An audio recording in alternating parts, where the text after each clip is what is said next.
What's up, everyone? John Rettinger from TechnoBuffalo here. From time to time, I like to check in and just say hi and let you know what's going on with me personally and what I'm carrying gear-wise and what's sort of gracing my pocket. I have the very distinct privilege and honor of being able to play with pretty much every phone out there on the market. You guys obviously know I love phones. So I get a chance to try almost everything that comes across my plate. I've been primarily an iPhone user since 2007. Before that, I used Blackberries. I had a couple, and then before that, just regular Nokia flip phones. And intermittently, I've used Android for a little while. I had a brief fling with BlackBerry with the 9900, and then ultimately I went back to the iPhone with the iPhone 4S. And I still think that the iPhone and iOS is a very elegant, really easy to use and understandable operating system. I think for a lot of people it's the best choice out there, but for me it's still become very boring. And I think that probably has to do with some of the hardware stuff as well. The iPhone 4S exactly the same as the iPhone 4 before that. So yeah, there's a little bit of speed improvements and better camera. There's been some software improvements, obviously, with iOS 5. I ranted a little bit about the previous notification systems in iOS 4 and earlier, and that's been fixed, and there are some sort of cool things that iOS 5 has, but for the most part, I just become very bored with it. The screen size has become a little bit too small for me. Seeing all these larger phones, a little bit bigger screens, something that I found that I was missing. So when I got the HTC Titan into review, I've always, actually if you guys check out the videos from way back, I've always been a big fan of Windows Phone, but I never really could use it as my daily driver. It was missing a few things that I really needed previous to Mango. The first thing that I really needed was a unified inbox. To have one inbox for all my email was really important for me to have. And then some sort of multitasking. It was just too hard to navigate an operating system without any multitasking. Since, I am probably like you, do a lot on my phone. So when the Titan came in with its monster 4.65-inch, that's Lucy, by the way, our French Bulldog puppy. I was really excited to give it a try, and the more I used it, the more I liked it, actually. So I'm going to go ahead and slide this up. And this is not very technical. I'm not pushing the camera down. I just want to show you Windows Phone 7. So it's got a pretty low resolution, 480 by 800. A lot of people get really caught up on specs, and I'm probably one of them. Whether or not it's dual-core, 1.2 or 1.4, if it's the Exynos chipset, or whether or not it's Qualcomm, if it only has 512 gigabyte of RAM or a gig of RAM.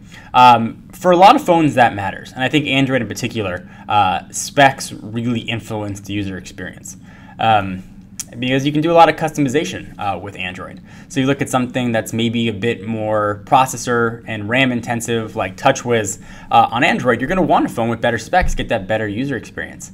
You look at something like Android that's really vertically controlled, so Apple controls the operating system, the hardware. You're going to get a user experience that's tailored, just for that particular device. But you're not going to get any choice with device or customization because that's very much controlled in the walled garden. Microsoft has taken kind of that approach. And so because this is a little bit of a lower resolution screen at 480 by 800, things just look big. I took a bit of a tangent there. I was talking about the resolution. I like the lower resolution screen. You can see the same amount of tiles here you can on pretty much every other Windows Phone device out there, but they're gigantic, which is awesome. My eyesight from staring at monitors or phones, whatever, is getting worse and worse. Oftentimes when I'm not filming, I'm sitting here like this. And I feel like my dad or my grandma or someone old looking at stuff. I'm like, I gotta hold it out here, like squinting to see it. All right, I'm gonna take this off so I don't feel old. I'm also getting gray hairs. I don't know if you can see them on the side. Over there. Over here. That's the angle. It kind of sucks. Not so good. But I'm getting old and I'm also digressing. So I love the lower resolution giant screen here on the Titan. I also really am liking the whole Windows Phone experience. My biggest concern in thinking about switching to Windows Phone 7 was apps. Most of the apps I use actually are in the Windows Phone marketplace, or if they're not, have an equivalent. So there's ones that I use all the time. Obviously Facebook has a really good app for Windows Phone. Netflix is here, Kindle is here. There's a visual voicemail application I haven't tried yet called Magic Mail. That was one thing I thought Windows Phone was missing, was a visual voicemail option, so hopefully that application will work. So I've got Netflix, Pocket Recorder, you can see some of them here. I don't know if the camera angle is reflecting it or not. YouTube, WhatsApp, I use quite a bit for text messaging, and that's here. Twitter, obviously you can see my live tiles that I got going on. It's funny, there's a dedicated Google search application because the search built in here is Bing. I don't really like Bing all that much, so being able to have dedicated Google panel on here is quite nice. The live tiles are really handy, and not all applications take advantage of them yet. WhatsApp, which only work on Mango, does take advantage. You get a counter there that'll show you how many messages that you have. I do love the People Hub as well, which is something that I didn't think I was really going to use. So for example, like my wife. I can go right into her tile, I can look at it, I can see her posts, I can flick through it, I can reply to things right here, I can send pictures right from Twitter. Google Analytics application is really nice. The camera on the Titan's kind of blah. Battery life hasn't been as great as I initially thought that it was. Using it on a daily basis, I'm sort of putting it through the grinds that I do. Generally, I'm at like 12% by the time I go to bed at night. So it's lasting, for a full day. I'm really liking the keyboard. There is voice in here that you can search for. It works okay. It's sort of average. But I'm really enjoying the user experience. The live tiles here are great. And actually, everyone that I've shown this to, I said, I could actually really use Windows Phone. I think the biggest thing that it's got going against it is that right there. It actually has Windows in the title. People have preconceived notions about Windows. I know I did. This is sort of a random rant video. But I know I did. About using a Windows device, and I was concerned that I wasn't going to be able to get any of my media on there. I use Macs. I haven't had a PC, laptop, or desktop in a while, so all my information is stored in iTunes. That's one of the reasons that iOS worked so well for me. Everything sort of sunk together. But there are Windows Phone applications for Mac and PC, obviously, that you can sync all your pictures on. You can sync all your music together. There's something called SkyDrive, which is sort of a cloud storage that Microsoft has. It'll sync all your pictures and store them to the SkyDrive, essentially store them to the cloud. So I haven't really found that I'm missing anything. On the HTC Titan in particular, HTC put something in here called HTC Watch, which is will let you download movies and stuff right on here. I'm going to go ahead and open it up so you can see it. They have it on some of their Android devices.